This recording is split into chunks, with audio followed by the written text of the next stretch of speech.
il y a une difficulté dans l'entrepreneuriat agricole, surtout en Afrique, c'est que non seulement il fait très chaud quand on rentre à l'intérieur du pays, mais aussi c'est un métier qui est très physique. Donc, je ne sais pas aujourd'hui l'état actuel de l'entreprise de M. Ndao. Je ne sais pas quel est le niveau d'industrialisation, mais voilà, l'entrepreneuriat agricole ou les métiers, on va dire, les métiers agricoles, ce sont des métiers qui sont très physiques. Donc, ça veut dire qu'il faut extrêmement être motivé, extrêmement être engagé, dévoué pour cela, pour pouvoir le réussir. Mais moi, ça m'inspire effectivement de la confiance en lui. Je vois beaucoup de confiance en lui et beaucoup d'audace. Et j'ai l'habitude de le dire. L'audace, comme on avait l'habitude, ou comme on a l'habitude de le dire et de l'avoir écrit, l'audace donne du génie, comme disait Goethe. Et donc, je pense qu'en tant qu'entrepreneur dans le contexte africain, il faut avoir beaucoup d'audace. J'ai l'habitude de le dire avec mes équipes. Il faut avoir beaucoup de rigueur, travailler avec beaucoup de méthodes, hein, même si on est entrepreneur agricole. Hein, je pense qu'il va falloir piloter son activité, il va falloir les bases d'un développement commercial parce que voilà, on culture, mais aussi il faudra vendre ses produits. Donc derrière, il y a une qualité de service aussi qu'il faudra mettre en place. Il y a un niveau de professionnalisation ou de professionnalisme qu'il faut avoir. Il y a la qualité aussi des produits. Donc, ça m'inspire beaucoup de dévouement de son côté. Je pense que c'est super important pour un entrepreneur. On va y revenir dans le fond du débat. Mais en l'état actuel, c'est ce que j'en retiens. Et je pense que pour aussi réussir dans le monde entrepreneurial au Sénégal, il faut de ça, Lamine, comme tu as pu le montrer. Voilà, on est audacieux, on a cette terre, on y va. C'est difficile, mais voilà, il y a de la pénibilité, surtout dans le métier. La grosse problématique à laquelle beaucoup d'entrepreneurs dans le contexte africain font face, c'est la problématique du financement. C'est-à-dire aujourd'hui, on est porteur de projets, on peut avoir des projets qui sont quelquefois très, très viables, très, très compétitifs, mais effectivement, la grosse équation, c'est comment trouver les sources, on va dire, financières pour pouvoir, on va dire, débuter notre activité. Et je pense que peut-être en quelque sorte, il est confronté à cette problématique-là. Alors nous, au sein de notre cabinet de conseil, parce qu'on ne parle que sur la base de l'expérience, n'est-ce pas, qu'on a vécu ou l'expérience qu'on est en train de vivre. Nous, on est une société de prestation de services intellectuels. Donc, fondamentalement, nous n'avons pas besoin, par exemple, de lieux physiques qui engendraient nécessairement des coûts de production très, très importants. Alors, c'est quand même différent de son cas parce qu'en tant qu'entrepreneur agricole, il te faut un lieu physique. Nous n'en avons pas besoin. Nous travaillons fondamentalement en distanciel, donc en télétravail avec nos clients, maintenant en utilisant des outils digitaux, numériques pour être efficace, productif et partager tout le système d'information avec nos clients. Maintenant, pour un entrepreneur agricole, la problématique du financement se pose. Donc, moi, je pense que la première solution, je ne sais pas l'état juridique de la société de la mine, mais c'est de se formaliser déjà. Et là, je parle dans le cadre général. Il faut que l'entrepreneur formalise son activité. Parce qu'à partir du moment où vous formalisez votre activité, vous pouvez être, on va dire, prétendre à des sources de financement. Et si vous n'êtes pas, on va dire, crédible, parce que la crédibilité passerait aussi par la formalisation, en payant ses taxes, hein, en réglant, on va dire, sa situation fiscale au niveau de la Direction générale des impôts et domaines, qui quand même déploie un ensemble de panoplies pour que les entrepreneurs au Sénégal puissent régulariser leur situation fiscale. La première raison, c'est que c'est pour rester crédible. C'est pour rester crédible aux yeux des tiers, c'est-à-dire des banques, auprès de ses fournisseurs, pour rester crédible et avoir la confiance de ces fournisseurs et de ces tiers-là. C'est la première raison qui explique que la mine devrait aller dans une dynamique de formalisation de son entreprise. Ça, c'est la première chose. La deuxième chose, toujours pour rester dans cette dynamique de confiance et de crédibilité, il a parlé tout à l'heure, je pense en Laïn, qu'il va commencer à faire des formations. Oui. Alors, tu peux pas, à mon avis, enfin, pas que tu peux pas, l'idéal plutôt, c'est qu'il puisse aussi se formaliser parce que quand tu vas proposer des formations, peut-être que ce sera, on va dire, des formations ou elles seront des formations à vocation certifiante. Voilà, il y a aujourd'hui un organisme qui certifie ces types de formations, ou bien qui accrédite des centres de formation comme le 3FPT, le Fonds de financement de la formation professionnelle. Et donc, pour que la mine puisse bénéficier de ces financements-là, il faut qu'il formalise son entreprise et donc son activité. Sinon, la mine ne serait pas forcément crédible ou ne serait pas forcément bien vue.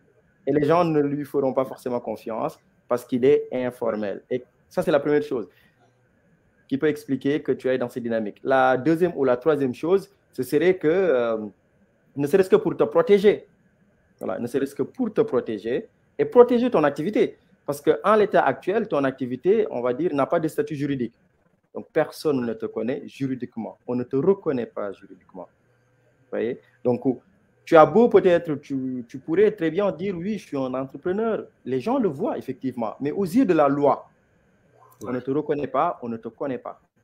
Et aussi, aux yeux de la loi, on peut considérer que tu fais de l'évasion fiscale. Le fisc au niveau de Kaffrine. Alors, là, c'est vrai. Non, c'est pas pour lui faire peur. C'est pas pour lui faire peur. Mais c'est la réalité. C'est qu'aujourd'hui, dans le contexte du Sénégal. L'objectif n'est pas de te mettre à mal avec l'administration fiscale, bien entendu. Je pense que on n'en serait pas là. Ils savent très bien que voilà, les entrepreneurs sénégalais, ils ont beaucoup de difficultés et qu'on essaie tant bien que mal d'y arriver avec les moyens du bord. Donc, c'est pas ça l'objectif. Mais voilà, il explique juste l'importance effectivement et le risque que tu prends, parce que c'est effectivement un risque, on ne sait jamais. On peut tomber sur des gens qui sont possédés, hein, comme on peut en trouver un peu partout dans le monde. Donc voilà, c'est important effectivement la partie sécurité. Bokar, vas-y, poursuis. Voilà, donc ce n'était pas pour te faire peur, Lamine, mais je dis juste les choses telles qu'elles sont aujourd'hui. La réalité des choses telles qu'elle est. C'est qu'aujourd'hui, l'administration fiscale, vous venez très bien te dire, ton entreprise, elle existe depuis 2 ou 3 ans, tu fais des bénéfices et tu ne le déclares pas. Et donc, on te fait ce qu'on appelle un rattrapage. Donc, pendant l'année 2020, 2021, 2022, et tu payes. Ça, c'est la réalité. Enfin, je ne dirais pas qu'on n'en serait pas là. Hein. La probabilité, elle est très, très minime. Mais je veux dire, ce sont les risques qu'on court quand on fait des bénéfices, parce que c'est chaque citoyen sénégalais, pour aller dans la dynamique d'engagement que tu as évoquée. C'est vrai qu'il y a beaucoup de facteurs qui viendraient, mais moi, je reste juste dans les principes. C'est qu'à partir du moment où on a une activité, on a l'obligation de la déclarer, parce qu'on se fait des bénéfices, et donc, on doit payer ce qu'on appelle des impôts, tout simplement. Voilà. Parce que toi aussi, pour pouvoir prétendre au financement de l'État, l'État exigera de toi que tu sois en règle par rapport à ses services fiscaux, par rapport à tes obligations fiscales, etc. etc. Et donc, moi, le premier conseil, voilà, en tant que consultant et qui entreprend aussi tout comme toi, mais qui est dans un autre secteur extrêmement différent du tien, c'est d'aller dans cette dynamique de formalisation. On va dire le statut juridique GIE est encore loin. J'ai cru comprendre que tu entreprends, voilà, on va dire que tu es ton propre patron. Tu peux poser ou mettre en place une entreprise individuelle. C'est le plus simple. Et aujourd'hui au Sénégal, quoi que l'on puisse dire, l'État quand même du Sénégal a mis en place beaucoup de on va dire, d'initiatives pour que l'entreprise puisse être créée en 48 heures. Aujourd'hui, vous allez à l'APIX. À l'APIX, c'est, on va dire, l'organisation étatique qui gère les investissements étrangers. Ben, vous créez une entreprise individuelle très rapidement. En 48 heures, vous avez votre entreprise en votre nom. Vous avez un registre de commerce, vous avez un numéro de NINEA. Et après, vous allez à votre centre fiscal auquel vous dépendez, vous créez un OFI, vous créez un numéro OFI, et vous êtes reconnu dans la base de l'administration fiscale des impôts et domaines. Et ça, si vous voulez prétendre à des financements, demander des financements, on vous demandera toujours votre registre de commerce et du crédit immobilier, votre numéro de NINEA, etc. Vous ne pouvez pas demander un financement alors que vous n'êtes pas reconnu par l'État. Ça, c'est la première chose. La deuxième chose, vous pouvez partir sur une SARL, une société à responsabilité limitée. Et juste une petite, on va dire, pas correction, une précision plutôt, pour créer une SARL au Sénégal, le capital social minimum, c'est 100 000. Avec 100 000 francs, vous avez une société à responsabilité limitée. Qu'est-ce que cela veut dire? Qu'aujourd'hui, votre responsabilité est limitée. C'est-à-dire que si vous avez, c'est la différence avec l'entreprise individuelle, parce que si vous avez une entreprise individuelle, votre responsabilité est illimitée jusqu'à votre propre bien. C'est-à-dire que vous possédez une maison Lamine à Kaffrine, vous devez à la Banque Crédit Mutuel du Sénégal 10 millions de francs CFA en tant qu'entrepreneur individuel et que vous n'avez pas les capacités, votre entreprise n'a pas les capacités de payer, la banque peut saisir ton bien, ta maison par exemple. Donc ta responsabilité est illimitée. Alors que quand tu crées une entreprise à responsabilité limitée, donc une SARL, le capital social minimum est de 100 000 francs CFA. Et à partir de ce moment, toi, Lamine, tu peux emprunter à la banque 100 millions de francs CFA, par exemple, et que, je touche du bois, je ne te le souhaite pas, le jour où tu serais dans l'incapacité de payer, ta responsabilité est limitée. Ta banque ne viendra pas jusqu'à saisir ta maison. C'est pour ça qu'on parle de société à responsabilité limitée. Et ça te protège justement. en tant qu'entrepreneur, je pense que tu dois aller à la source de l'information. C'est-à-dire que prendre le temps d'emmagasiner le maximum d'informations sur la création, la formalisation, l'intérêt. Parce que quand on parle d'entreprise, c'est parce qu'on est formel qu'on parle d'entreprise. Tout à fait. À partir du moment où on n'est pas formel, on n'est pas une entreprise. On est autre chose, mais tout sauf une entreprise. Est-ce que tu vois? Tout sauf une société. Déjà, quand on parle de société, c'est parce qu'on a un statut. On a un statut juridique selon la situation fiscale du pays dans lequel on vit, selon, en tout cas, la situation fiscale du lieu d'emplacement. Qui est en vigueur dans l'État dans lequel on est établi. Clairement, donc selon le lieu d'emplacement, donc selon le droit positif du pays dans lequel on est. Donc, c'est à partir de ce moment qu'on parle d'entrepreneurs et de société. Sinon, on n'est pas une société, on est peut-être, enfin, je ne sais pas comment on va l'appeler, mais on n'est pas une société. Et donc, les différentes étapes, quand on parle du contexte sénégalais, elles sont très, très simples. C'est qu'aujourd'hui, on a une idée claire de son business. On a fait notre plan d'investissement, notre plan d'affaires, qui est aussi quelquefois très facultatif, hein, le plan d'affaires. Ce n'est pas parce que, voilà, il faut obligatoirement… Pour ceux qui nous écoutent, c'est le business plan. Hein. Voilà, c'est le business plan. On n'est pas obligatoire, enfin, voilà, obligatoirement, on n'est pas… Mais c'est bien au niveau des tiers, au niveau des banques, d'avoir un business plan aussi. Pour certains, c'est très bien d'avoir un truc posé. Les différentes étapes de la formalisation, elles sont très, très simples. Hein. Tu as passé en revue le plan d'affaires, donc le business plan. Et à partir de ce moment, on choisit notre nom commercial, quoi. C'est-à-dire, est-ce qu'on va voilà, choisir un nom ou sinon, on garde notre propre nom. Hein. Tu peux créer un nom, une société au nom de Seydina Alioune Saleh, hein. Ou sinon, tu as un nom commercial. Et à partir de ce moment, tu vas dans les structures étatiques qui recueillent, on va dire, l'information, tu déposes tes papiers, et puis la formalisation se fait à partir de ce moment. Hein. C'est très, très simple. Au Sénégal, par exemple, si tu veux créer, à titre d'exemple, une entreprise individuelle qui a un nom commercial, vous payez 20 000 francs CFA. Si tu veux créer une entreprise au nom de Laïndao ou de Seydina Alioune Saleh, donc pas de nom, pas de dénomination commerciale, vous payez 10 000 francs CFA. Et hop, votre entreprise est créée. Donc là, vous êtes inscrit au registre des commerces et des crédits immobiliers de Dakar et vous avez votre numéro NINEA. Et à partir de ce moment, vous vous régularisez auprès de votre centre fiscal. Et le tour est joué en termes de formation. Je pense qu'on a passé en revue aussi l'importance de la formalisation qui procure de la sécurité, qui procure de la crédibilité auprès des tiers et surtout aussi qui donne vie à votre entreprise selon un statut juridique qui est clairement déterminé. L'entrepreneuriat, je pense qu'aujourd'hui, tout comme le freelance, ce sont des secteurs à investir par les jeunes au Sénégal. C'est qu'aujourd'hui, d'après les dernières statistiques de l'Agence nationale de la démographie et de la statistique, donc l'ANDS, hein, qui est une agence gouvernementale qui gère les données et qui recense… L'Agence nationale de la statistique et de la démographie. Et de la démographie, effectivement. Et donc, du coup, en 2018, d'après leur dernier rapport, en tout cas 2018, 300 000 personnes étaient demandeuses d'emploi. Et près de 30 000 personnes pouvaient trouver d'emploi. Donc, le gap, il est énorme.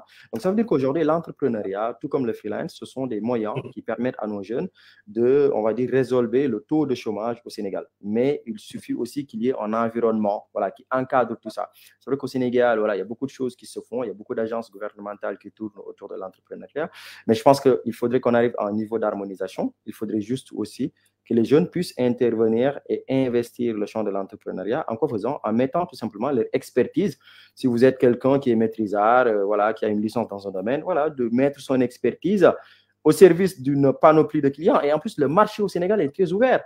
C'est-à-dire qu'il n'y a pas que de l'e-commerce, il n'y a pas que du commerce, il y a de la prestation intellectuelle pour les personnes qui sont… La prestation de services, effectivement. De savoir, donc de services. Des gens qui peuvent investir l'entrepreneuriat agricole. Donc, l'agriculture, les terres sont immenses. Le Sénégal, c'est 196 712 km², c'est évident. Donc, voilà, donc le Sénégal, il est énorme, il y a beaucoup de terres. Et donc, je pense qu'effectivement, l'entrepreneuriat agricole, c'est un bon moyen aussi pour des gens qui sont détenteurs, on va dire, d'un master ou d'un diplôme d'ingénieur en agronomie, hein, ceux qui sortent de l'ENSA, de Thiès, là, tu vois, il y en a beaucoup qui sortent de cette école. Et donc, je pense qu'il faut investir massivement ces domaines-là. C'est vrai que tout le monde ne peut pas être entrepreneur. C'est une réalité importante aussi qu'il faut souligner. Il y en a qui trouvent leur sécurité dans le salariat. Ça aussi, c'est une réalité. Mais voilà, je finirai mes salariat offre en tout cas un confort qui n'est pas celui de la personne qui entreprend, qui prend des risques, effectivement, puisque quand on investit, on n'est jamais sûr qu'on a un retour sur investissement. Voilà, en termes de rentabilité. Donc, effectivement, c'est pas la même chose. Voilà, donc, mais je pense que c'est un champ qu'il faut investir. Il faut du courage, par contre, il faut de l'abnégation. Voilà, pour être entrepreneur, il faut de la méthode, il faut beaucoup de rigueur. On ne compte pas ses heures, c'est ça la difficulté, mais on on peut avoir très rapidement un retour sur investissement, on peut gagner beaucoup plus d'argent, voilà, il faut dire les choses telles qu'elles sont, hein, que lorsqu'on est salarié. Voilà, vous êtes salarié, vous pouvez gagner 300 000 francs CFA le mois, vous faites de la prestation intellectuelle, vous faites de la prestation de service sur 2 semaines, une prestation de 2 semaines, je ne sais pas moi, c'est peut-être de faire une étude, de rendre un livrable en termes de PowerPoint ou de PDF, ou de faire, je ne sais pas moi, une vidéo stratégique. Et vous gagnez en une journée, en 2 jours, 3 jours, vous gagnez ce que vous gagnez en un mois. Ça, c'est la réalité hein, dans le domaine de la prestation intellectuelle. Tout à fait, c'est un secteur qui est extrêmement important. Voilà, je ne sais pas dans le domaine de l'agriculture comment ça marche, mais voilà, pour dire que il y a beaucoup de choses, il y a beaucoup de bénéfices à être entrepreneur. Et il faut de la méthode. Et je pense que quand on a beaucoup de méthode, beaucoup d'abnégation et beaucoup de rigueur, c'est évident, on peut s'en sortir.